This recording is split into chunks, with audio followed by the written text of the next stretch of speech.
பிரார்த்தனைகளை ஆரம்பிக்கலாம். ஓம் நமோ பகவதே வாசுதேவாய. ஓம் நமோ பகவதே வாசுதேவாய. ஓம் நமோ பகவதே வாசுதேவாய. நாராயணம் நமஸ்கிருத்யா நரம் சைவ நரோத்தமம் தேவீம் சரஸ்வதிம் வியாசம் ததோ ஜெயம் முதீரயேத். நஷ்டப்ரயேஷு அமுத்ரேஷு நித்யம் பாகவத சேவையா भगवती उत्तम श्लोके भक्तिर्भवती नैष्टिकी। ओम अज्ञानतिमिरञ्जस्य ज्ञानाञ्जनशलाकये चक्षुरुन्मीलितं येन तस्मै श्रीगुरवे नमः। श्रीचैतन्यमनोभीष्टं स्थापितं येन भूतले स्वयं रूपगदामह्यं ददाति स्वपदान्तिकम्।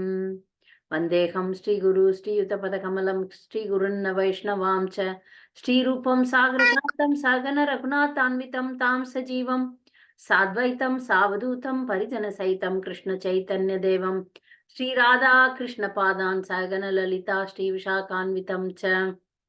हे कृष्णा करुणा सिंधु दीनबंधो जगत्पते गोपेश गोपिका कांत राधा कांत नमोस्तुते। तप्त कांचन गौरांगी राधे वृंदावनेश्वरी वृषभानुसुते देवी प्रणमामि हरिप्रिये।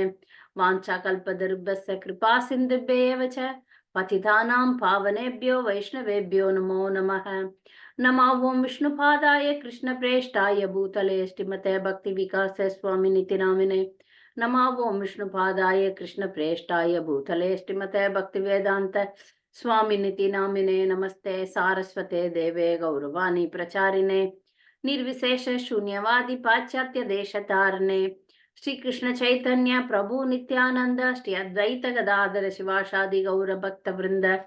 हरे कृष्ण कृष्ण कृष्ण हरे हरे, हरे राम राम राम हरे हरे। பக்தர்களுக்கு பணிவான வணக்கங்கள். எல்லா புகழும் ஸ்ரீல பிரபுபாதருக்கே. ஸ்ரீமத் பகவத்கீதை 18வது அத்தியாயம். சென்ற வாரம் நம்ம 16ல இருந்து 25 வரைக்கும் கேள்விகளை பார்த்தோம், பாடத்தை பார்த்தோம். கேள்விகளை இப்ப இன்னைக்கு பார்க்கலாம். முதல் கேள்வி, யாரால் விஷயங்களை உள்ளது உள்ளபடி காண முடியாது? ஒரு மனிதன் ஒரு செயலை செய்யும் பொழுது நான் மட்டுமே இதை செய்கிறேன் என்று தவறாக புரிந்து கொள்கிறான். அதை செய்வதற்கு 5 காரணங்கள் தேவை. இடம், செய்பவன், முயற்சி, அவனது புலன்களின் ஒத்துழைப்பு, பகவானின் அனுமதி இருந்தால் மட்டுமே அந்த மனிதன் ஒரு செயலை செய்ய முடியும்.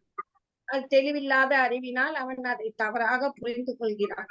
நான் என்று சொல்கிறான். ஹரே கிருஷ்ணா. யாரு நானே வேலை செய்யறேன், நானே தான் எல்லா காரியங்களையும் செய்யறேன் அப்படின்னு யார் நினைக்கிறாங்களோ அவங்க உள்ளது உள்ளபடி விஷயங்களை காண முடியாது. இதை பத்தினதான் விளக்கத்தை நம்ம போன வாரம் நல்ல விவரமா பார்த்தோம்.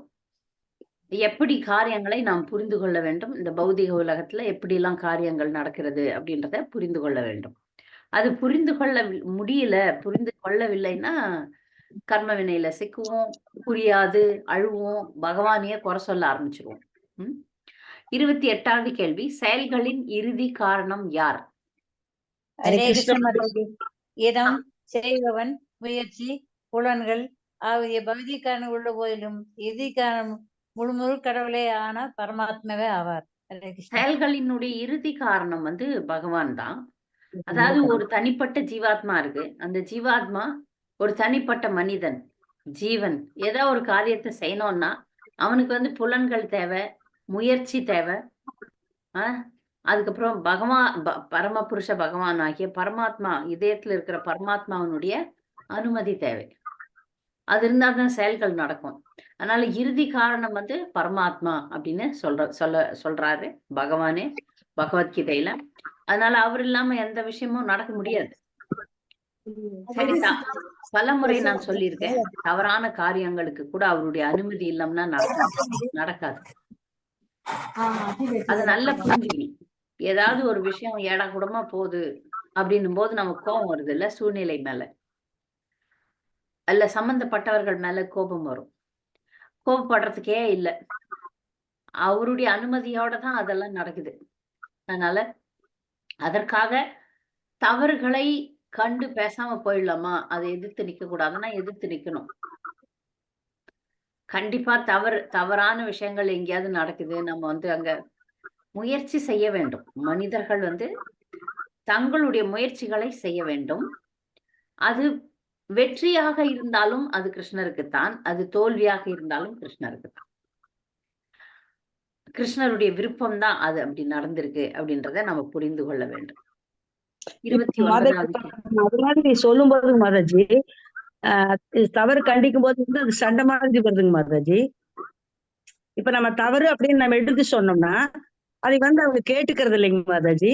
அதை வந்து தவறுன்னு ஒத்துக்காம திருப்பி சண்டைக்கு வர்ற மாதிரி இருக்குதுங்க மாதாஜி. அது எப்படிங்க மாதாஜி? அதுதான், அதுக்கு வந்து ஒரு வாசகம் இருக்கு சாஸ்திரத்துல. சரி. சத்தியம் ப்ரூஹ பிரியம் ப்ரூஹ. சொல்லுங்க. சத்தியம் ப்ரூஹ. ப்ரூஹன்னு சொல்லுங்கன்னு அர்த்தம். உண்மையை சொல்ல சத்தியம். வேண்டும், பிரியமாக சொல்ல வேண்டும். பிரியமாக. சரி. உண்மையை சொல்ல வேண்டும், பிரியமாக சொல்ல வேண்டும். பல இடங்கள்ல நாம வந்து நல்லதாக இருந்தாலும், இது என்னுடைய அனுபவம்.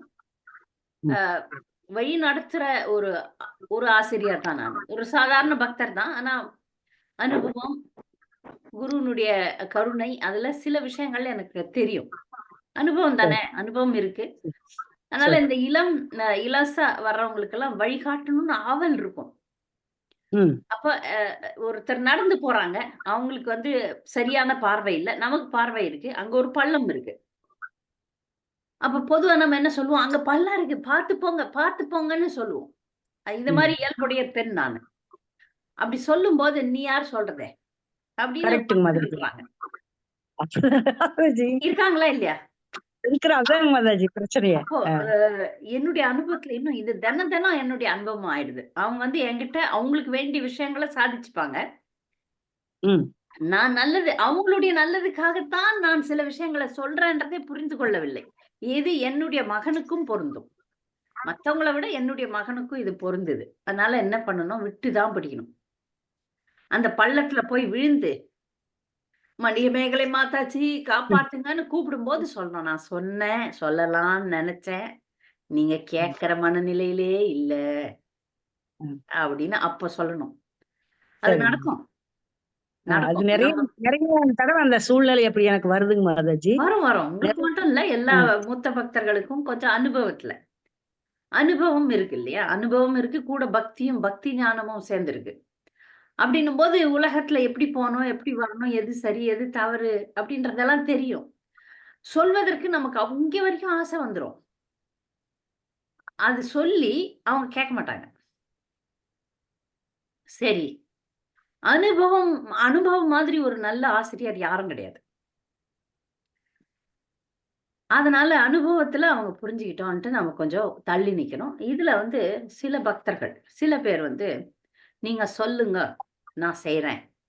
என்னுடைய குறை நிறைகளை சொல்லுங்க, நான் செய்றேன் அப்படி வராங்க இல்லையா? அவங்களுக்கு கண்டிப்பா சொல்லணும். அதுக்கு வந்து ஒரு அசாத்தியமான தைரியம் தேவை. அது வந்து அதுதான் இந்த சத்தியம் ப்ரூஹ பிரியம் ப்ரூஹ. நான் சொல்லிடுவேன். ஆனா என்னுடைய சொல்லும் விதத்துல மக்கள் பாதிக்கப்பட்டிருக்கிறாங்க இதுக்கு முன்னாடி. அதனால இப்ப வந்து என் ஸ்டைல மாத்தி அவங்களுடைய நன்மைக்கு தான் முதல்லயே சொல்லிடணும். உங்களுடைய நன்மைக்கு தான் இத சொல்றேன். தயவு செய்து இத இப்படி செஞ்சா நல்லா இருக்கும்.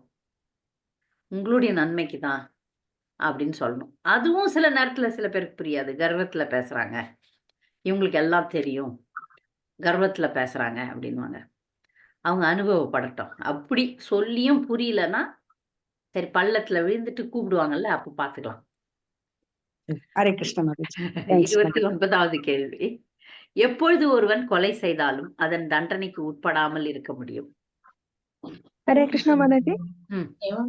தனது சொந்த விருப்பத்தில் அவன் யாரையேனும் கொலை செய்தால் நிச்சயமாக நீதிமன்றத்தால் தண்டிக்கப்படுவான். ஆனால் பரமபுருஷ பகவான் அல்லது பரமாத்மாவின் வழிகாட்டுதலின் கீழ் கிருஷ்ண உணர்வில் செயல்படுபவன் கொலை செய்தாலும் கொல்வதில்லை. அவ்வாறு கொலை செய்தவன் விளைவால் பாதிக்கப்படுவதும் இல்லை. உயர் அதிகாரியின் கட்டளையின் கீழ் போர் வீரன் ஒருவன் கொலை செய்யும் போது அவன் தண்டனைக்கு உட்பட்டவன் அல்ல. ஹரே கிருஷ்ணா. சரியா சொன்னீங்க, நன்றி. 30வது கேள்வி. செயலை தூண்டுபவை யாவை? பத்மா மாதாஜி. ஹரே கிருஷ்ணா மாதாஜி. அறிவு, அறியப்படும் பொருள், அறிபவன் ஆகிய மூன்றும் செயலை தூண்டுபவை. சரியா சொன்னீங்க, நன்றி. செயலை உண்டாக்குபவை யாவை? மகேஸ்வரி மாதாஜி. ஹரே கிருஷ்ணா மாதாஜி. பணிவான வணக்கங்கள் மாதாஜி. பணிவான வணக்கங்கள். செயலை உண்டாக்குபவை செயலின் கருவிகள் அல்லது புலன்கள், செயல் மற்றும் செய்பவன் ஆகிய மூன்றும் செயலை உண்டாக்குகின்றன. புலன்கள், செயல், செய்பவன். செய்பவன். நன்றி. ஊக்கம் பற்றி கூறுக. ஊக்கம் பற்றி நிறைய சொல்லி இருக்கிறார் பிரபுபாதர். ஹரே கிருஷ்ணா. சாந்தாமணி மாதாஜி சொல்லுங்க. ஹரே கிருஷ்ணா. ஒருவன் செயல்படுவதற்கு முன்பு ஊக்கம் எனப்படும் தூண்டுதல் உள்ளது. செயல் செய்யப்படுவதற்கு முன்பு அதன் பலன் சூட்சும உருவில் உணரப்படுகிறது. அதன் பிறகு செயல் உருப்பெறுகிறது. எண்ணுதல், உணர்தல், விரும்புதல் எனும் மனத்தின் நிலைகளை ஒருவன் முதலில் அனுபவிக்க வேண்டும். இதுவே ஊக்கம் என்று கூறப்படுகிறது. ஹரே கிருஷ்ணா. யாரோ பேக்ரவுண்ட்ல ஏதோ இன்னொரு லெக்சர் ஓடுது, அதை நிறுத்திருங்க, இல்லைன்னா இங்க மியூட் போட்டுருங்க. ஊக்கம் என்பது செயல் செய்வதற்கு. பாருங்க யாரதோ, நான் மத்தவங்களெல்லாம் மியூட் போட்டுறேன். பதில் சொல்றவங்க மட்டும் ஆன் பண்ணி சொல்லலாம். செயல் செய்யறதுக்கு ஊக்கம் வேணும் இல்லையா? அது சூட்சுமமா புரியப்படுகிறது. அப்ப அந்த ஊக்கத்துக்கு என்ன தேவைன்னா, முதல்ல அந்த செயலை செய்பவன் சிந்திக்க வேண்டும். சிந்தித்து அதை உணர வேண்டும். உணர்ந்து அதுக்கப்புறம் அதை செய்யறதுக்கான முயற்சியில இறங்குவான். அதுதான் திங்கிங், ஃபீலிங், வில்லிங்னு நம்ம ஆங்கிலத்துல சொன்னோம். இப்ப கர்ம சங்கிரக என்றால் என்ன? கர்ம சங்கிரக என்றால் என்ன? அனிமா மாதாஜி சொல்றீங்களா?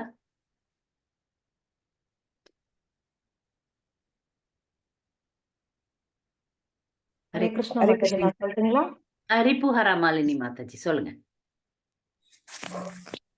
ஹரே கிருஷ்ண மாதாஜி. செயலை செய்வதற்கான ஊக்கம் சாஸ்திரங்கள் இருந்தாலும் ஆன்மீக குருவின் உபதேசங்கள் இருந்தாலும் அது ஒன்றே. ஊக்கமும் செயலாற்றலும் இருக்கும் பொழுது மனம் உட்பட எல்லா புலன்களின் உதவி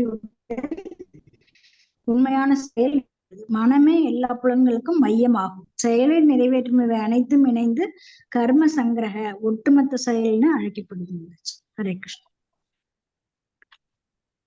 உண்மையான செயல் எப்ப நடக்குதுன்னா, செயல் ஆற்றுபவன் அந்த செயலை செய்வதற்கான அவனுக்குள்ள இருக்கிற ஊக்கம், மனம், புலன்கள் இவற்றை வைத்து கொண்டு வேலை நடக்குது. இதை கர்ம சங்கிரக அப்படின்னு சொல்லப்படுது. இதுல பக்தர்கள் இந்த செயலை பற்றி புரிந்து கொள்ளும் போது ஒரு விஷயத்த நல்லா புரிஞ்சுக்கணும். ஏன்னா இறுதி காரணம் கிருஷ்ணர் அப்படின்னு சொல்லிட்டாலும், ஒரு தவறான காரியத்தை செஞ்சுட்டு இறுதி காரணம் கிருஷ்ணர் அப்படின்னு சொல்லி தப்பிக்க முடியுமான்னா முடியாது.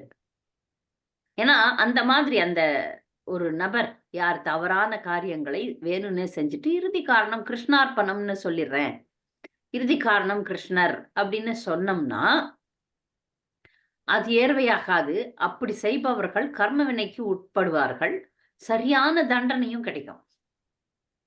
சரியான தண்டனை கிடைக்கும். அந்த ஜீவன் யார் அந்த தவறுகள் எல்லாம் செய்யறாங்களோ அவங்க எதிர்வினையை மேற்கொள்ள வேண்டி வரும். எதிர்வினை கிடைக்கும் அவங்களுக்கு. அப்போ புரியாது. இப்ப கஷ்டங்களை அனுபவிக்கிறாங்க பாருங்க மக்கள். அப்ப அவங்க படு கஷ்டங்கள் இருக்கு. இந்த உலகத்துல எத்தனையோ உடல் ரீதியா, மன ரீதியா, பொருளாதார ரீதியா, அரசியல் ரீதியா, சமுதாய ரீதியாக பலவிதமான கஷ்டங்கள் இருக்கு. அந்த கஷ்டங்களை அவங்கள அனுபவித்து அப்பதான் அவங்க இனி நான் இந்த மாதிரி விஷயங்களுக்கு ஆசைப்படக்கூடாதுன்ற நிலைக்கு தள்ளும் மாயை. சில நேரத்துல மாயை எப்படி தள்ளும்னா இன்னும் அதிகமா ஆக்கி விட்டுரும்.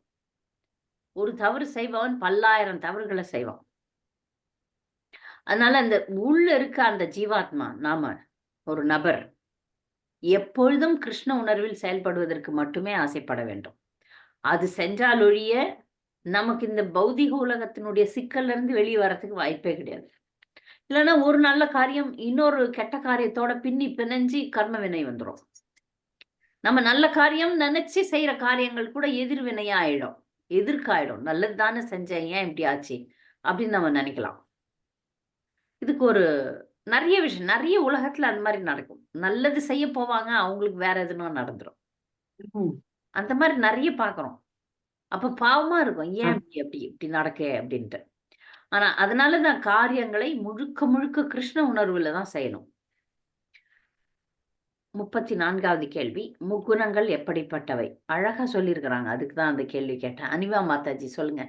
மாதாஜி சொல்றாங்க. மாதாஜி சத்வகுணம் பிரகாசமானது என்றும் ரஜோகுணம் பௌதிகமானது என்றும் தமோகுணம் சோம்பேறித்தனத்திற்கு உகந்தது என்றும் கூறப்பட்டது. ஹரே சரியா கிருஷ்ணா. சொன்னீங்க. ரொம்ப சந்தோஷம். நன்றி. சத்துகுணம்ன்றது பிரகாசமானது, நல்ல ஒளிமயமா இருக்கும். ரஜோகுணம்ன்றது பௌதிகமானது, வேகம் இருக்கும். எங்கெல்லாம் நம்ம வேகத்தை பார்க்கிறோமோ அங்கெல்லாம் நம்ம ரஜோகுணத்தை பார்க்கலாம். தமோகுணம்ன்றது சோம்பேறித்தனம், அறியாமை, இருட்டு, இருள், இதெல்லாம் தமோகுணம். 35வது கேள்வி. 18.19வது ஸ்லோகத்தில் பகவான் அவரிடம் இருந்து எதை பற்றி கேட்க வேண்டும் என்று கூறுகிறார்? சுந்தரி மாதாஜி. சுந்தரி மாதாஜி. ஹரே கிருஷ்ணா மாதாஜி. 3 பௌதிக குணங்களுக்கு ஏற்ப அறிவு, செய்பவன், செயல் ஆகியவற்றின் பல்வேறு வகையை பற்றி பேச வேண்டும் என பகவான் விரும்புகிறார். அறிவு, செய்பவன், செயல், இந்த 3ம் எப்படி முக்குணங்கள்ல செய்யுது அப்படின்றது அந்த ஸ்லோகத்தினுடைய பிரிட்ஜ். மற்ற வரப்போற ஸ்லோகங்களுக்கான இது வந்து பாலம். சரியா? நன்றி மாதாஜி. 36வது கேள்வி. சத்வகுண அறிவை பெற்றவன் அனைத்து உயிர்வாழிகளிலும் எதை காண்கிறான்? ஹரே கிருஷ்ணா மாதாஜி. சொல்லுங்க மாதாஜி, சத்வகுணத்தில் இருப்பவன் தேவன், மனிதன், மிருகம், பறவை, நீர் வாழ்பவை அல்லது தாவரம் என எல்லா உயிர்வாழிகளிலும் ஒரே ஆன்மீக ஆத்மாவை காண்கிறான் மாதாஜி. நன்றி, சரியா சொன்னீங்க. 37வது கேள்வி. எத்தகு அருவ ஞானம் தன்னுணர்வின் ஒரு அம்சம் என்று கூறப்படுகிறது? ஹரே கிருஷ்ணா மாதாஜி. நான் சொல்றேன் மாதாஜி. சொல்லுங்க. கட்டுண்ட ஜடவாழ்வில் பல்வேறு உருவங்கள் இருப்பதால் உயிர்வாழி பிரிக்கப்பட்டதாக தோன்றுகிறது. இத்தகு அருவ ஞானம் தன்னுணர்வின் ஒரு அம்சமாகும். பிரிக்கப்பட்ட மாதிரி இருந்தாலும் எல்லாருமே ஒரு விதத்துல எல்லாருமே ஆத்மாதான். எல்லாருமே ஆத்மா. ஆனால் தனித்துவம் இருக்கிறது. அருவவாதிகள் என்ன சொல்றாங்க? எல்லாமே ஒண்ணுதான் அப்படின்றாங்க. நாம என்ன சொல்றோம்? வைஷ்ணவ சம்பிரதாயத்துல ஒன்னா இருந்தாலும் தனித்துவம் உண்டு அப்படின்னு சொல்றோம். இந்த தத்துவத்தை புரிந்து கொண்டு இதை புரிக்கணும். இது வந்து அருவ ஞானத்தினுடைய ஒரு அம்சம் அப்படின்னு சொல்லிட்டார். அடுத்து 38வது கேள்வி. ரஜோகுண அறிவு எப்படிப்பட்டது? ரஜோகுண அறிவு துளசி மகாராஜ். ஜட உடலை உயிர்வாழி என்றும் உடல் அழியும் போது உணர்வும் அளிக்கப்படுகின்றது என்றும் கருதக்கூடிய அறிவு ரஜோகுணத்தின் அறிவு என்று அழைக்கப்படுகிறது. ரஜோகுணத்துல வந்து உடல் தான் எல்லாம், அது அழிஞ்சு போச்சுன்னா எல்லாம் அழிஞ்சிரும்னு சொல்றாங்க. அடுத்து 39வது கேள்வி. தமோகுண அறிவு பற்றி சிறு குறிப்பு வரைக. அந்த சீத்தலா மாதாஜி ஒருத்தங்க வந்து பதில் சொல்ல பாக்குறாங்க. ஆனா சீத்தலா யமுலா. ஹரே கிருஷ்ணா மாதாஜி. சொல்லுங்க. சாதாரண மனிதனின் அறிவு எப்போதும் இருளான தமோ குணத்திலேயே இருக்கும். ஏனெனில் கட்டுண்ட வாழ்வில் உள்ள ஒவ்வொரு உயிர்வாழியும் தமோ குணத்திலே பிறந்துள்ளான். அதிகாரம் பெற்ற நபர்களின் மூலமாகவோ சாஸ்திர விதிகளின் மூலமாகவோ அறிவை வளர்த்து கொள்ளாதவர்களின் அறிவு உடலின் எல்லைக்கு உட்பட்டதாகவே இருக்கும். சாஸ்திர வழிகாட்டுதலின்படி செயல்படுவதில் அவனுக்கு அக்கறை இருப்பதில்லை. அவனை பொறுத்தவரை பணமே கடவுள். உடலின் தேவைகளை திருப்தி செய்வதே அறிவு. அத்தகைய அறிவிற்கும் பூரண உண்மைக்கும் எந்த தொடர்பும் இல்லை. அது ஏறக்குறைய சாதாரண மிருகங்களின் அறிவை போன்றது. உண்ணுதல், உறங்குதல்.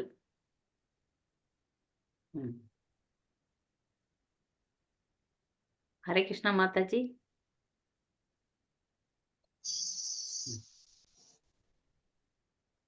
சீத்தலா மாதாஜி. சரி, சற்றேறக்குறைய சொல்லிட்டீங்க பதில. தமோகுண அறிவு வந்து பற்றி சொன்னீங்க, நல்லா சொன்னீங்க, நன்றி. அவங்களுக்கு தமோ குணத்துல அறிவு எப்படி இருக்கும் அப்படின்னா மிருகம் மாதிரிதான். அவங்க உடலை பற்றி பணம் தான் அவங்களுக்கு எல்லாமே. அதனால குரு சாது சாஸ்திர அறிவே கிடையாது. உடல் தேவைகளை திருப்தி செய்வது. நம்ம எப்பெல்லாம் உடல் உடல் உடல்னு உடலுக்கே நினைக்கிறோமோ அப்பெல்லாம் தெரிஞ்சுக்கணும் தமோகுணம் மேலோங்கி இருக்கிறது. உடலை பற்றின கவலையே அதிகப்பட்டோம்னா தமோகுணம் அதிகமாக இருப்பதை புரிந்து கொள்ளலாம். 40வது கேள்வி. 3 வகையான அறிவை பற்றி கூறுக.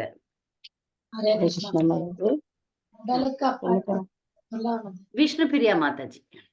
ஹரே கிருஷ்ண மாதாஜி. உடலுக்கு அப்பாற்பட்ட ஆன்மீக ஆத்மை பற்றிய அறிவு சத்வகுணத்தின் அறிவு என்றும், பௌதிக நியாயத்தையும் மெனக்கற்பனையும் கொண்டு உருவாக்கப்படும் கொள்கைகள் ரஜோகுணத்தின் அறிவின் படைப்புகள் என்றும், உடலை வசதியாக வைப்பதை மட்டும் சிந்திக்கின்ற அறிவு தமோகுணத்தின் அறிவு என்றும் அழைக்கப்படுகின்றது. சரியா புரிஞ்சுக்கிட்டீங்க, நன்றி. அடுத்த கேள்வி. சத்துவகுண செயல் பற்றி கூறுக. சீதலா கேஷ். ஹரே கிருஷ்ணா மாதாஜி. எந்த ஒரு செயல் ஒழுங்குபடுத்தப்பட்ட பற்றின்றி விருப்பு வெறுப்பின்றி பலனை எதிர்பார்க்காமல் செய்யப்படுகின்றதோ அது சத்துவ குண செயல் எனப்படுகிறது மாதாஜி. ஹரே கிருஷ்ணா. பரமனின் விருப்பத்திற்காக செய்யப்படும் செயல்கள், நான் தான் உரிமையாளர்னு எண்ணிக்காம செய்யற செயல்கள், ஒழுங்கு நமக்குன்னு விதிக்கப்பட்ட கடமைகளை செய்ய வேண்டியதெல்லாம் சத்துவ குணத்துல இருக்கு. இத இந்த ஸ்லோகம் முக்கியமா பிரபுபாதர் சுத்த சத்துவத்துக்கு ஒப்பிட்டு சொல்றேன். சத்துவகுணம் என்பதும் பந்தப்படுத்தக்கூடியதே தான். ஆனா சில நேரங்கள்ல பிரபுபாதர் சத்துவகுணத்தையும் சுத்த சத்துவத்தையும் ஒன்னா பேசுவார். 42வது கேள்வி, ரஜோகுணத்தில் செயல்கள் எப்படி செய்யப்படுகின்றன? அமிர்தமாய் மாதாஜி. ஹரே கிருஷ்ண மாதாஜி. எந்த ஒரு செயல் ஆசைகளை திருப்தி செய்வதற்காக பெரும் முயற்சியுடனும் அகங்காரத்துடனும் செய்யப்படுகின்றதோ அந்த செயல் ரஜோகுணத்தின் செயலாகும். ஆசைகளை திருப்தி செய்யணும், அகங்காரத்தோட செய்யப்படுற செயல்கள்லாம் ரஜோகுண செயல்கள். நன்றி. அடுத்த கேள்வி, ஒருவனது செயல்களின் கணக்கை யாரிடம் கொடுக்க வேண்டும்?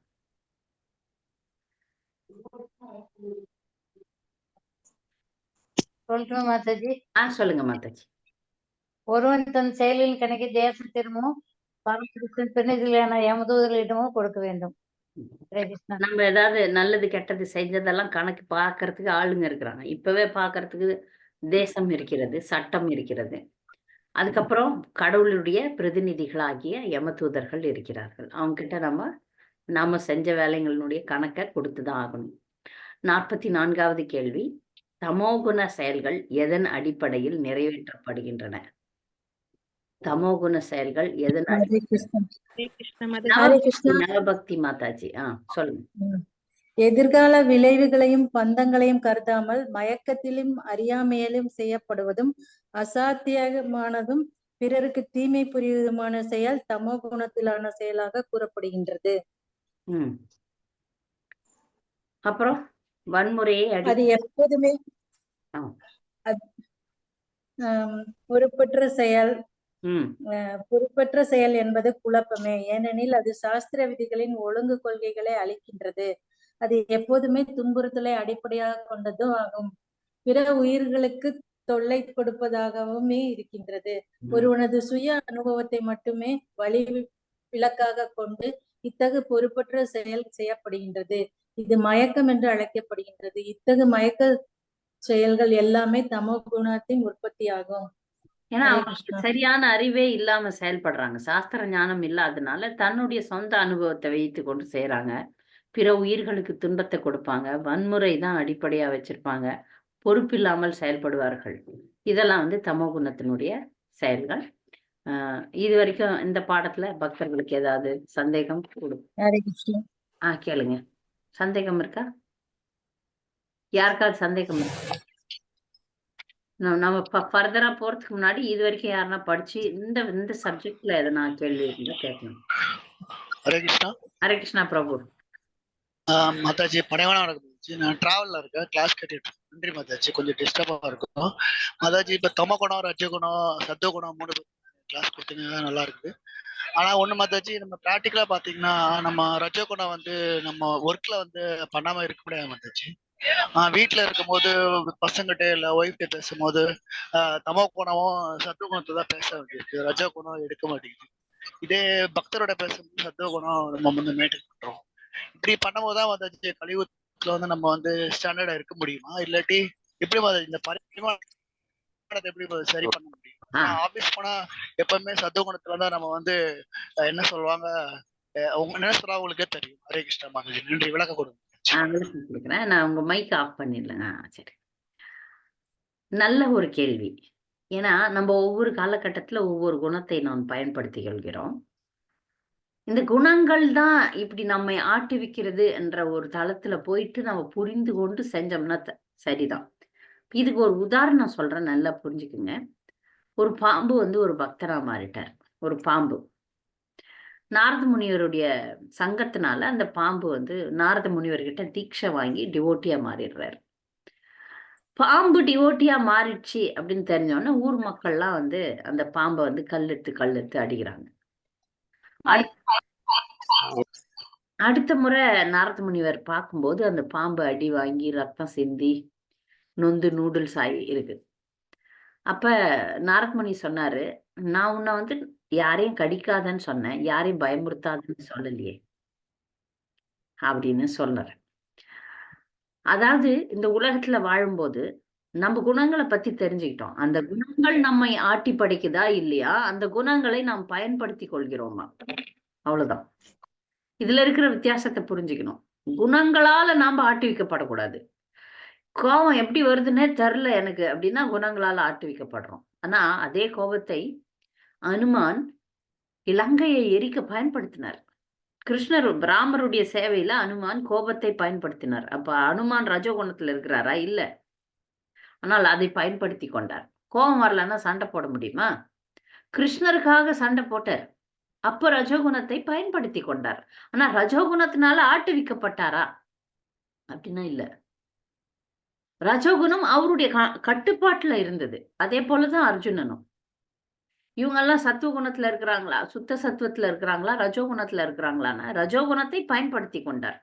அந்த மாதிரி இந்த பாம்புக்கு சொன்ன மாதிரி இல்ல, இந்த சத்திரியர்கள்லாம் கோபத்தை கடைபிடிக்க வேண்டும். வேலைக்கு செய்யும் போது கொஞ்சம் ரஜோகுணம் வந்துதான் ஆகணும். ஆனால் அந்த செயலின் பலன்களை முழுக்க முழுக்க நம்ம கிருஷ்ணருக்கு தான் அர்ப்பணிக்க வேண்டும். அப்ப நம்ம முழுக்கவே நம்முடைய வாழ்நாள் முழுக்கவே ஒவ்வொரு நாளின் செயல்கள் முழுக்கவே சுத்த சத்துவத்துல கொண்டாந்துடுறோம்.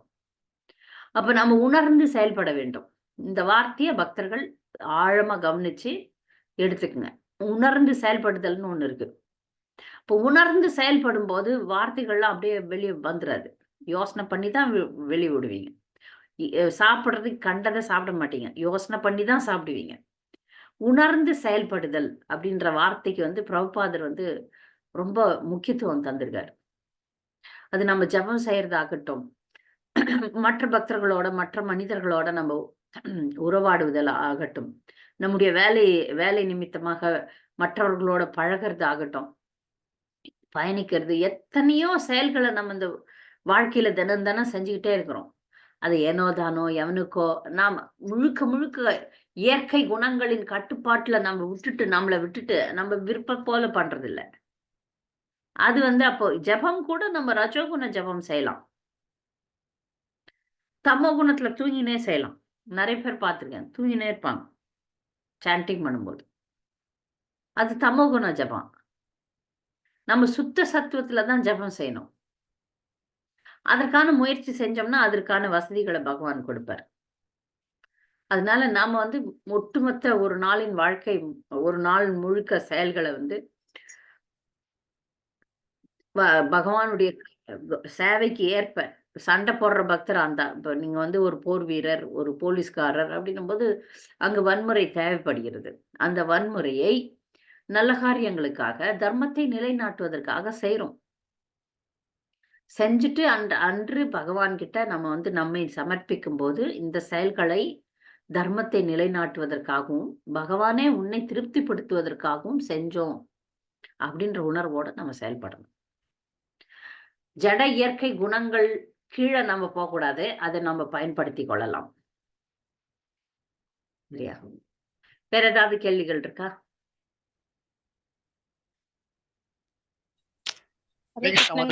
சுதர்ஷன் பிரபு புரிஞ்சுதா? புரியுது மாதாஜி. ஆனா இன்னொரு கேள்வி மாதாஜி, சிம்பிளான கேள்விதான்.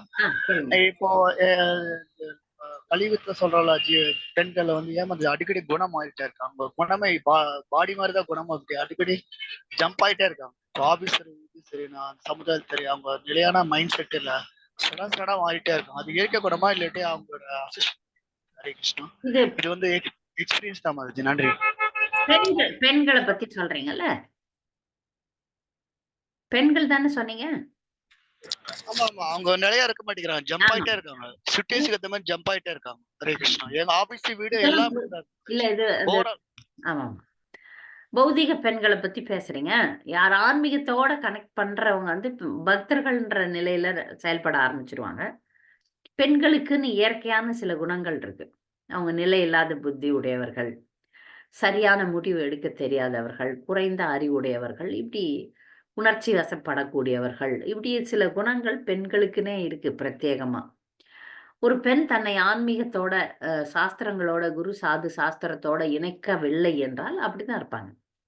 எப்படி ஒரு நாய் அப்படின்னா என்னென்ன குணம் வரும்? நாய் அப்படின்னா நன்றி உள்ளது, நாய் நன்றி உள்ளது, நாய் வீட்டை காக்கும், நாய் எஜமானனுக்கு விசுவாசமாக இருக்கும், நாய் கடிக்கும், நாய் குலைக்கும். இந்த குணங்கள்லாம் நாய்க்குன்னு வச்சிருக்காங்க. அது மாதிரி மீனுக்கு, அது மாதிரி உப்பு, அது மாதிரி பொருளுக்கும் இருக்கு, உயிருள்ள பொருளுக்கும் இருக்கு, உயிரற்ற பொருட்களுக்கும், உயிருள்ள உயிரற்ற அனைத்துக்கும் குணங்கள்னு ஒண்ணு வச்சிருக்காரு பகவான். அப்ப பெண்களுக்கு அப்படின்னும் போது நீங்க சொன்ன மாதிரி நிலை இல்லாத புத்தி, இந்த மாதிரி ஒரு குறைந்த அறிவு, பொருள் மேல அதிக ஆசை, இதெல்லாம் வந்து பெண்களுக்குன்னு இருக்கு. ஆனால் அந்த பெண்கள் பக்தியோட சம்பந்தப்பட்டாங்கன்னா அதெல்லாம் வராது, வரக்கூடாது. இதெல்லாம் இருக்கு.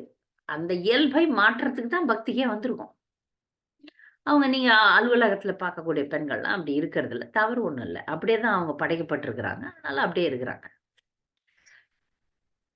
கிருஷ்ண பிரேமநந்தினி. ஹரே கிருஷ்ணங்க மாதாஜி. இப்போ அந்த பொருளுரையில பார்த்தோம்னா 21வது ஸ்லோகத்துலங்க மாதாஜி கொடுத்துருக்காங்க இல்லையா, இந்த உடல் உயிர்வாளி வந்து இந்த உடலை விட்டதுக்கு அப்புறம் ஒண்ணு எதுவுமே இல்லாம போயிடுறாங்க, இல்லைன்னா அந்த அருவவாதிகள் அந்த மாதிரி. அது வந்து ரஜோகுணத்தின் படைப்புகள்னு சொல்லப்பட்டிருக்குல்லங்க மாதாஜி. அதே மாதிரி 20வதுலயும் லாஸ்ட்ல கொடுத்துருக்குல்ல அருவ ஞானம், அப்ப அது வந்து ரஜோகுணமாங்க மாதாஜி? அந்த மாதிரி அறிவு, அதாவது இந்த உடலை விட்டதுக்கு அப்புறம் எல்லாம் ஒன்றுதான் சொல்றது. ரஜகுண அறிவா? அது வந்து இங்க என்ன சொல்றான்? ஆமா, ரஜகுண அறிவுன்னு தான் சொல்றாரு.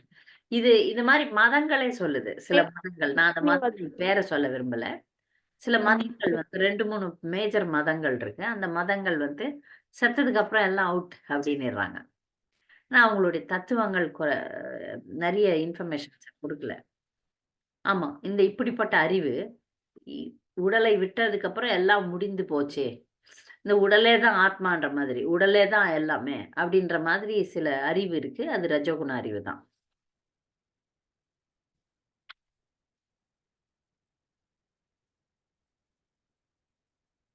சரியா மாதாஜி? அதுக்கப்புறம் பூர்ண அறிவுடன் எங்கும் நிறைந்திருக்கும் ஓர் ஆத்மாவே உள்ளது. 2 பாயிண்ட் கொடுத்துருக்காங்க மாதாஜி அந்த 21வதுல. சூன்யவாதிகள், அதாவது உடலுக்கு அப்புறம் எதுவுமே கிடையாதுன்னு சொல்றதும், அதுக்கப்புறம் ஒரே ஆத்மா தான் இருக்கு, இந்த உடல் வந்து தற்காலிக அறியாமையின் தோற்றம் அப்படின்னு கூறுகிறார்கள். இத்தகைய கருத்துக்கள் அனைத்தும் ரஜோகுணத்தின் படைப்புகள் அப்படின்னு அவங்க வந்து என்ன, அதுல மாயவாதமும் கலந்துருக்குல்ல. மாயவாதம் என்ன சொல்றது? எல்லாம் ஒண்ணு, எல்லாம் சூன்யவாதம், செத்து போன பிறகு எல்லாம் போய் அங்க சேர்ந்துடுது, கலந்துடுது அப்படின்னு சொல்றாங்க இல்லையா? அதுவும் ரஜோகுண அறிவு தான். ஆத்மாவை உணர்வது சத்வகுண அறிவுன்னு பார்த்தாங்க மாதாஜி. அதுக்கப்புறம் உள்ள இன்ஃபர்மேஷன்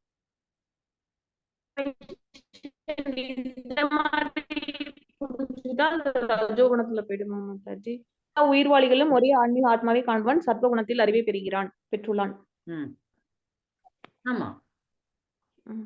அதுக்கப்புறம் பரமாத்மாவை பத்தி புரிஞ்சுட்டு ஆத்மாக்கள் வேற வேறன்னு புரியும் போது உண்மையான அந்த அந்த அறிவு சத்வகுணத்துல இருக்கும், இல்லைன்னா ரஜோகுணத்துல போயிடும். அப்படித்தானே? கரெக்ட். ஓகே. ஹரே கிருஷ்ணா. ஹரே கிருஷ்ணா. மகேஸ்வரி மாதாஜி. ஹரே கிருஷ்ணங்க மாதாஜி. இந்த ஊக்கமும் செயலும் தான் அடிப்படைன்னு சொன்னதுனால அது ஒரு கேள்விங்க மாதாஜி. நான் இப்படி எடுத்துட்டு இதை தொடர்ந்து போலாமா நீங்க சொல்லுங்க மாதாஜி. ஊக்கம்ங்கிறது வந்து இப்போ ஒருத்தர் வந்து யார் எந்த செயலை பௌதீகமாகவோ அல்லது ஆன்மீகமாகவோ அந்த செயலை செய்வதற்கு முன்னாடி ஊக்கம்ங்கிறது வந்து தூண்டல் நடைபெறுகிறது. இந்த ஊக்கம் வந்து மனதின் சூட்சும புலனான மனதோட 3 நிலைகள், எண்ணுதல், உணர்தல், விரும்புதல் ஆகியவற்றின் மூலம் அந்த செயலுக்கு வந்து ஒரு சூட்சும உருவத்தை கொடுக்குது. அதுக்கப்புறம் அந்த ஒரு சூட்சும உருவமும் சூட்சும புலனும் ஸ்தூல புலன்களும் சேர்ந்து அதுக்கு வந்து ஒரு பௌதீக உருவத்தை இல்லைன்னா உண்மையான உருவத்தை கொடுக்குது இல்லைங்களா மாதாஜி? அப்போ இது வந்து நம்ம பௌதீகத்துல எடுத்துக்கிட்டோம்னா மற்ற கருத்துக்கள் எடுத்துக்கிறோம். நம்ம ஆன்மீகத்துக்கு போகும்போது நம்ம முழுக்க முழுக்க குருவினுடைய இதையும் சாஸ்திர புக்குங்கள் இருக்கிற விஷயங்களை மட்டும் எடுத்துக்கிட்டா போதும் மாதாஜி. இதுதான் பேசிக். அப்ப இந்த ஊக்கம் அப்படிங்கிறது வந்து நம்ம உள்ள அந்த ஆத்மாவோ பரமாத்மாவோ கொடுக்கறதுங்களாங்க மாதாஜி? ஊக்கம் என்பது 2 விதத்துல கிடைக்குது நமக்கு. சரிங்க. ஒண்ணு வந்து உள்ள இருக்கிற அந்தர்யாமி பரமாத்மாவும் கொடுப்பார், இன்னொன்னு சரிங்க. வெளிய வந்து நமக்கு குரு சாது சாஸ்திரம் 3ம் கொடுக்கும். ஆன்மீகத்துக்கு. ம். சரிங்க மாதாஜி. ஆன்மீகத்துக்கு. புரியுது. சரிங்க மாதாஜி. இவ்வளவு சரிங்க. பரமாத்மாவும் கொடுப்பாரு. ஏன்னா நம்ம முன்னாடி செஞ்ச பக்தி காரியங்கள் இருக்கும். சரிங்க மாதாஜி. அது வீணாகவே போகாது. இப்ப யாராவது நம்ம அதெல்லாம் சினே புண்ணிய முன்னையே படிச்சிருக்கிறோம். கொஞ்சம் எந்த அளவுல நம்ம பக்தி பண்ணியிருக்கிறோமோ, அந்த சரிங்க அளவு மாதாஜி. வந்து இப்ப போன பிறவியில நீங்க வந்து ஒரு பேங்க்ல வந்து ஒரு 10 கோடி வச்சிருந்தீங்கன்னு வச்சுக்கோங்க. இந்த பிறவிக்கு வந்தீங்கன்னா, அந்த 10 கோடி கிளைம் பண்ண முடியாது. போன ஆமாங்க பிறவியோட மாதாஜி. அது போயிடுச்சு. ஆனா, ஆமாங்க. பக்தி ம். வந்து என்ன ஆகும்னா, பகவான் அது கணக்கு வச்சிருக்காரு. நீங்க சரிங்க அப்ப மாதாஜி. ஒரு 2 படி வந்திருக்கீங்க, 3 படி வந்திருக்கீங்கன்னா, இப்ப வந்து எப்ப ஆரம்பிக்கணுமோ, அப்ப 4வது படியில நீங்க வச்சுருவீங்க. சரிங்க மாதாஜி. நல்லா சரிங்க. யோசனை பண்ணி பாருங்களேன். சில விஷயங்கள்லாம் ஒரு முறை லைட்டா சொன்னா கூட புரிஞ்சுக்கிறாங்க பக்தர்கள். அப்பவே அதாங்க மாதாஜி. புரிஞ்சுக்கணும். அவங்களுக்கு வந்து ஏற்கனவே அதுக்கான ஞானம் இருக்கு. அதனால சரிங்க தான் மாதாஜி. ஒரு கோடு போட்டாலே அவங்களுக்கு தெரிஞ்சிரும், புரிஞ்சிரும். சரி. சரிங்க மாதாஜி. அதுக்குரிய புண்ணியத்த அவங்க பண்ணியிருக்காங்க. பக்தி புண்ணியம். புண்ணியம் சரிங்க வந்து காலியாயிடும்.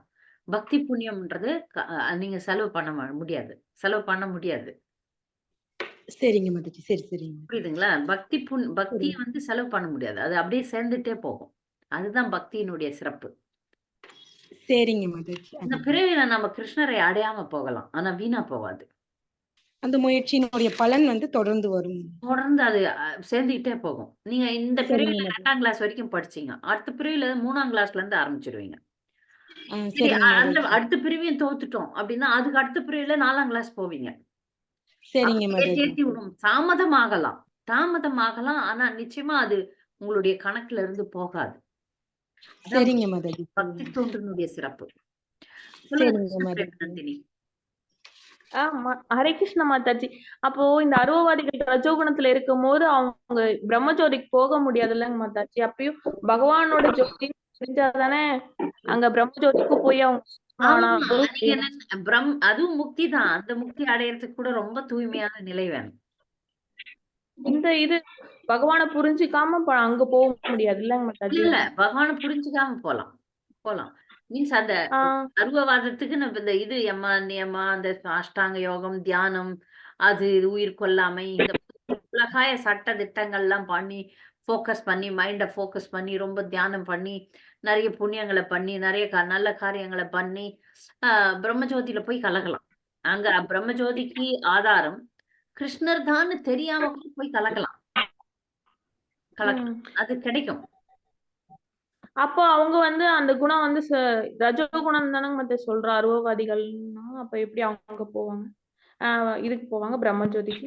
இல்ல அங்க அவங்க வந்து அந்த அண்டர்ஸ்டாண்டிங் ரஜோகுணம். ஆனா அவங்க நிறைய நேரத்துல சுத்த சத்துவத்துல செயல்பட்டாங்கன்னா ஏன்னா மத்தவங்களுக்கு பலன் நோக்காம செய்யறது, நல்ல காரியங்களை செய்யறது, விதிக்கப்பட்ட கடமைகளை பலன் எதிர்பாராமல் செய்வது, அந்த பட்டார்கள் பௌதிக ஆசைகள் இல்லாத போது அவங்க போலாம். அந்த பௌதிக உலகம் விட்டு பௌதிக ஆசைகள் இல்லாம இருக்கணும்.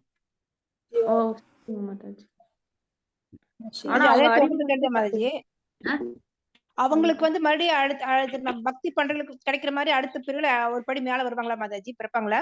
யாரு அருவ நிலையில் பயிற்சி பண்றாங்கல்ல ஞானிகள்ல? இல்ல அவங்க அங்க என்ன ஆகும், அருவவாதத்துல இருக்கிறவங்க கடவுளுக்கு உருவம் இல்லை, ஜோதிதான் கடவுள்னு ஏதோ ஒரு முயற்சி பண்ணி தீவிர முயற்சி பண்ணி அந்த சிஸ்டம்ல பர்ஃபெக்டா இருக்கிறாங்கன்னு வச்சுக்கலாம்.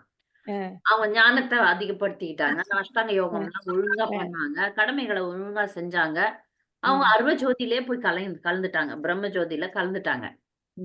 அங்க போயிட்டு அவங்க பல பல பல பல யுகங்கள் வந்து செயல்பாடு இல்லாமல் இருப்பார்கள். அங்க ஆத்மா ஜீவேரே ஸ்வரூப் ஹய நித்தியர கிருஷ்ணதாஸ் தான் அடையாளம். ஒரு மீனை தண்ணில இருந்து எடுத்துட்டு இல்ல அது செயல்பாடு இல்லாம ஒரு ஜீவன் அப்படி கட்டி போட்ட மாதிரி இருக்கும். ஆனா அங்க என்னென்ன பௌதிக துன்பங்கள் கிடையாது. ஆனா ஜீவனுக்கு உண்மையான நிலை எதுன்னா சேவை செய்து கொண்டே இருக்கிறது. அங்க சேவை கிடையாது. அப்ப அந்த ஜீவன் துடிக்கும், கஷ்டப்படும், அதுல இருந்து வெளியே வர்றதுக்கு ஆசைப்படும். அப்போ வந்து வாய்ப்புகள் கொடுக்கப்படும். அவங்க மீண்டும் இந்த பௌதிக உலகத்துக்கு வருவாங்க. அந்த இந்த புண்ணியமும் இருக்கும். ஏன்னா அவங்க ஏற்கனவே கொஞ்சம் கொஞ்சம் நல்ல காரியங்கள் பண்ணிருக்காங்க. அது இருக்கும். அதுக்கான வாய்ப்பு திரும்பியும் கொடுப்பாரு. இப்ப சில பிரம்மவாதிகள் இப்ப நீங்க சனத்குமாரர் பாத்தீங்கன்னா பிரம்மவாதிகள் தான். ஆனா ஒரு வாய்ப்புகள் கொடுத்தாங்க. ஏன்னா தேடல் அங்க உண்மையா இருந்தது. அதனால பகவான் ஒரு வாய்ப்பு கொடுத்தாரு. அவருடைய தாமரை திருவடியில இருந்து வரக்கூடிய துளசி உணர்ந்ததுனால அவங்க பக்தர்களா மாறினாங்கன்னு பாக்குறோம். அது போல நிறைய பேர் அந்த உதாரணம் இருக்கு. சுகதேவ கோஸ்வாமியும் பிரம்மவாதி, அருவவாதி தான். ஆனா அவர் வந்து எப்பொழுது வியாசதேவருடைய சங்கத்தை பெற்று பாகவதம் கேட்டாரோ அப்போ வந்து அவரு பக்தனாக மாறினார். அந்த மாதிரி நிறைய உதாரணங்கள் இருக்கு. அருவவாதம் போனா சூன்யம் தான் ஆன்மீக வாழ்க்கைனாலும் வாய்ப்புகளை பகவான் கொடுப்பாரு. அந்த ஜீவன் அந்த தவறை உணர்ந்து தேடல் ஆரம்பிச்சதுன்னா வாய்ப்புகளை கொடுக்குறாரு. ஓகே மாதாஜி, தேங்க்யூ மாதாஜி. ஹரே கிருஷ்ணா. ஹரே கிருஷ்ணா மாதாஜி. இந்த பிறவிலிங் மாதாஜி நிறைய தவறுகள் செய்யறாங்க மாதாஜி. பொய், திருட்டு, ஏமாத்துறது இது மாதிரி செஞ்சுட்டு இருக்கிறாங்க மாதாஜி. ஆனா அவங்க எல்லாம் தப்பிச்சுக்கிறாங்க மாதாஜி. அதுல இருந்து எப்படியோ ஏதோ ஒரு விதத்துல அவங்க தப்பிச்சுக்கிறாங்க. தப்பிச்சுக்கிட்டு என்ன சொல்றாங்கன்னா, நாம நினைக்கிறோம் அடுத்த பிறவின்னு ஒன்று இருக்குது, நாம அனுபவிக்கணும் அப்படிங்கறதுக்காக நம்ம பயந்துக்கிறோம். ரெண்டாவது வந்து இது தப்பு, நம்ம சாஸ்திர விதிகளை கடைபிடிக்கணும் நம்ம பிடிச்சிட்டு இருக்கிறோம் மாதாஜி. அவங்க என்ன சொல்றாங்கன்னா, பொய்யில இருந்து தப்பிச்சுக்கிறாங்க, திருட்டுல இருந்து தப்பிச்சுக்கிறாங்க, எல்லா வகையிலும் தப்பிச்சுக்கிறாங்க, கொலையில இருந்து தப்பிச்சுக்கிறாங்க. தப்பிச்சுக்கிறாங்க மாதிரி. ஆனா அவங்க நினைக்கிறாங்க எங்களுக்கு அடுத்த பிறவி ஒண்ணு கிடையாது, யார் சொன்னா அடுத்த பிறவி இருக்குது, அதனால நாங்க நல்லா தான் இருக்கிறோம் அப்படின்னு சொல்லி இப்ப சொல்றாங்க நம்ம கிட்ட. இப்ப உலகத்துல மணிமேகலை மாதாஜி, உலகத்துல நான் என்ன பாவம் பண்ணணும்னு அழுகுறவங்கள பாத்திருக்கீங்களா? நானே அழுது இருக்கிறேங்க மாதாஜி. உலகத்துல நானே அழுதுருக்கிறேன். எல்லாரையும் அந்த மாதிரி ஜென்மங்களை பார்த்திருப்பீங்கல்ல. என்ன பண்ணணும் தெரியலையே அப்படின்ட்டு கதறி அழுறவங்கள பார்த்திருப்பீங்கல்ல. பதில் இதுதான். இப்போ அவங்க ஏன் நல்லா என்ஜாய் பண்றாங்க, அவங்க ஏன் பிடிபடலை அப்படின்றது காரணம்னா அதுக்குரிய புண்ணியத்தையும் பண்ணிருக்காங்க. அதற்குரிய புண்ணியத்தை அவங்க பண்ணிருக்காங்க. இந்த கர்ம வினை எப்படி செயல்படுதுன்றத வந்து நம்மால கர்மநோகி போதவ்யம் அப்படின்ற ஸ்லோகம் தான் அதுக்கு பதில். கர்ம வினைகளின் நுணுக்கங்களை சாதாரணமாக அறிவது கடினம். ஒருத்தரது கர்ம வினை எங்கெங்க ஒருத்தரை கொண்டு போகுது, என்னென்ன செயல்பாட்டுகளை அவர்களை சிக்க வைக்கிறது, எப்படி அவர்களை கொண்டு செல்கிறதுன்றத நம்மால கணக்கு போட முடியாத கணக்கு இருக்கு. அந்த கணக்கு நமக்கு தரப்படவில்லை, அவ்வளவுதானே தவிர அடுத்த பிறவி யாரு கண்டதுன்னா அனுபவி. இதுக்கு பதில் இதேதான். யாரெல்லாம் வந்து பக்கத்துல ஒருத்தன் அடி வாங்குறான், நான் அடி வாங்க மாட்டேன், பக்கத்துல ஒருத்தனுக்கு கொரோனா வருதுங்க, எனக்கு வராது கொரோனா அப்படின்னு சொல்ல முடியுமா? முடியாது. எல்லா இடத்துலயும் வருது, எனக்கும் வரும் தானே. நான் அதுக்கு தற்காப்பாக இருக்க வேண்டும். என் ஆரோக்கியத்தை, என் உடல் ஆரோக்கியத்தை நன்றாக வைக்க வேண்டும்ன்ற ஒரு புத்தி நமக்கு வேலை செய்யுமா இல்லையா? எல்லாருக்கும் வருது, எனக்கு வராது அப்படின்னு நினைக்க முடியுமா? நான் இன்னைக்கு பிடிபடல, நாளைக்கு பிடிபட மாட்டேன்னு சொல்ல முடியுமா? கண்டிப்பா பிடிபடுவான். இந்த பிறவில கூட பிடிபடுறதுக்கு வாய்ப்பு இருக்கு. எது எப்ப நடக்கும்னு சொல்லவே முடியாது யாருடைய வாழ்க்கையில. ஆஹா, பக்கத்து வீட்டுக்காரன் செத்துட்டான், நான் சாவே மாட்டேன் அப்படின்னு சொல்ல முடியுமா? இது ஒரு பதில் போதும் மாதாஜி. அவன் அந்த திருடு, கொலை பண்றவனுங்கெல்லாம் நான் பிடிபட மாட்டேன் அப்படின்னு எவ்வளவு பேர் பிடிபடுகிறார்கள். இல்லைன்னா ஜெயிலாம் காலியா இருக்கும், ஜெயில எல்லாம் ஃபுல்லா இருக்கு. அதெல்லாம் பார்த்து உனக்கு வந்து அறிவு வரலன்னா அப்ப எவ்வளவு கொழுப்பு இருக்கும். இன்னும் பன்மடங்கு வரும் அடி, ஒரு மடங்கு மாதாஜி. அப்படி பாக்குறாங்க, தெரியுது இல்ல அவளுக்கு. தினமும் அந்த நியூஸ் எல்லாம் நம்ம கேட்கறவங்கல்ல, இருந்தாலும் அவங்களுக்கு அறிவு இல்ல, திருப்பி அதெல்லாம் மாதிரி செஞ்சுட்டே தான் இருக்கிறாங்க உங்க பாட்டுல. பௌதிகவாதிகளை பேசுறீங்க, நான் பேசுறது பக்தர்களை. பக்தர்கள் போடுறவங்கள ஏன்னா நம்ம பக்கத்துல பார்க்க வேண்டியதா இருக்குது, அவைகளை எதுக்கு பார்த்துக்க வேண்டியதா இருக்குது, பழக வேண்டியதா. மாதாஜி, நீங்க வந்து பௌதிகவாதிகள் நடுவுல இருக்கிறீங்க, நான் இருக்கிறது ஆன்மீகவாதிகள்னு சொல்லி கொண்டிருக்கும் பௌதிகவாதிகளோட இருக்கிறேன். இங்கேயும் எல்லாமே நடக்குது. சரி, திருட்டு, பொய், கொலை, கொள்ளை எல்லாமே நடக்குது. இது தெரிஞ்சே செய்யறாங்க. அவங்க எல்லாம் தெரியாமையாவது செய்யறாங்க, இவங்க தெரிஞ்சு செய்யறாங்க.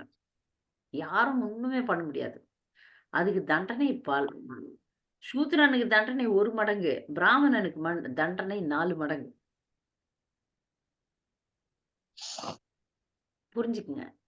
சூத்திரனுக்கு தண்டனை 1 மடங்கு. அவன் தெரியாம அவனுக்கு சாஸ்திர ஞானம் எல்லாம் இல்ல, அதனால அவனுக்கு வந்து தண்டனை குறைச்சல். சாஸ்திரம் தெரிந்து தவறுகள் செய்யறவங்களுக்கு தண்டனை மிக அதிகம். அவ்வளவுதான். அவங்க கேட்கலன்னா பரவாயில்ல மாதாஜி, நாம கேட்டுட்டு நாம ஜாக்கிரதையா போலாம். அவங்கள அங்க அடிபணிய வைக்கும் மாயா. நான் நிறைய பேரை பார்த்திருக்கிறேன் என் வாழ்க்கையில. ஆனாலும் பக்தி எடுக்க மாட்டாங்க. வாழ்க்கை முழுக்க கஷ்டப்பட்டிருப்பாங்க. குழந்தைகள்லாம் பெருசாகி அதுங்க நல்ல பணம் சம்பாரிச்சு அவங்க கஷ்டத்தெல்லாம் நீக்கிடும். அப்போ சரணடையலாம்ல. அப்போ பக்திக்கு வரலாம்ல. வரமாட்டாங்க. அவங்க அப்பதான் ஏரோப்ளேன்ல போவாங்க. அப்பதான் அங்க ஷிரடி சாய்பாபா சுத்தி பார்க்க ஏரோப்ளேன்ல போவாங்க. இந்த பக்கம் எங்கன்னா ஹாங்காங், பேங்காங் போய் ஊர் சுத்திட்டு வருவாங்க. சிங்கப்பூர் போவாங்க, மலேசியா போவாங்க.